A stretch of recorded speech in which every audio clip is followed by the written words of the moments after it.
We're going to go back to that newly released, unredacted report on alleged sexual harassment by D.C.'s former deputy mayor, released about 30 minutes ago. One of the biggest takeaways tonight, a third staffer claims that they were subjected to sexual harassment by Falcicchio. The release comes just days after the unredacted version was leaked to the press. Councilmember Brianne Nadeau joins us live here on Fox 5 right now.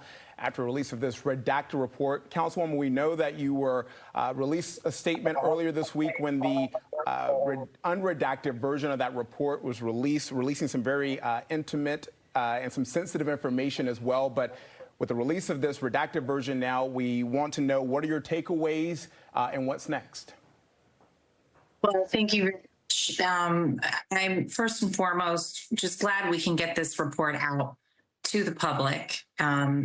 Thanks to all who were patient and allowed us time to redact these sensitive details.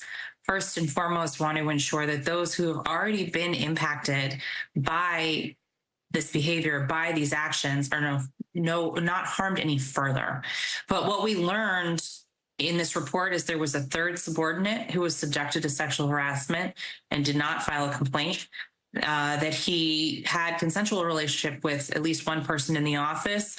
The investigators called this a modus operandi. And the report also provides us a roadmap and some additional guidance on how we can improve the policies in the District of Columbia, which for me is a key thing here, because I've got a bill pending in my committee to do that. Councilwoman, I know there's been a lot of shock around this whole accusation when it first came out, a lot of anger as to why it took so long. We just recently saw that 2 of the women got settlements with the city because of their allegations.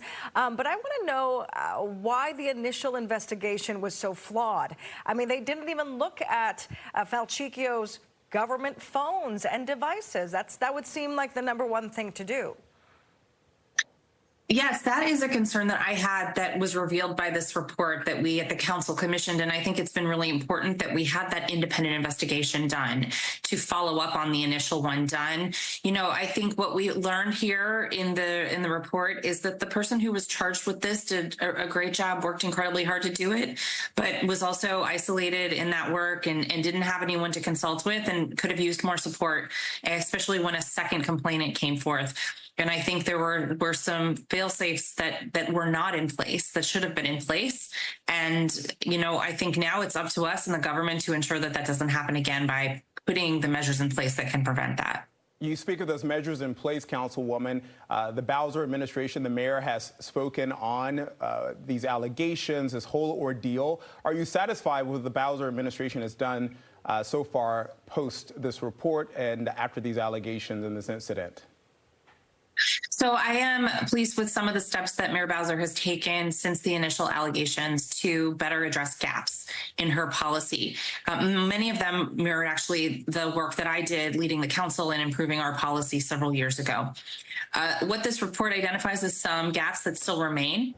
And what my legislation does actually is it takes some of what Bowser did, some other recommendations, and then we will also adopt some of the recommendations from this report to make it the law, not just a mayor's order, so that no matter who the mayor is, these protections will be in place. Yeah, I think if you look at this report, there's a list of recommendations that hopefully will prevent sexual harassment situations like this from happening again. Brianne Nadeau, thank you so much for joining us. We appreciate you coming on our program.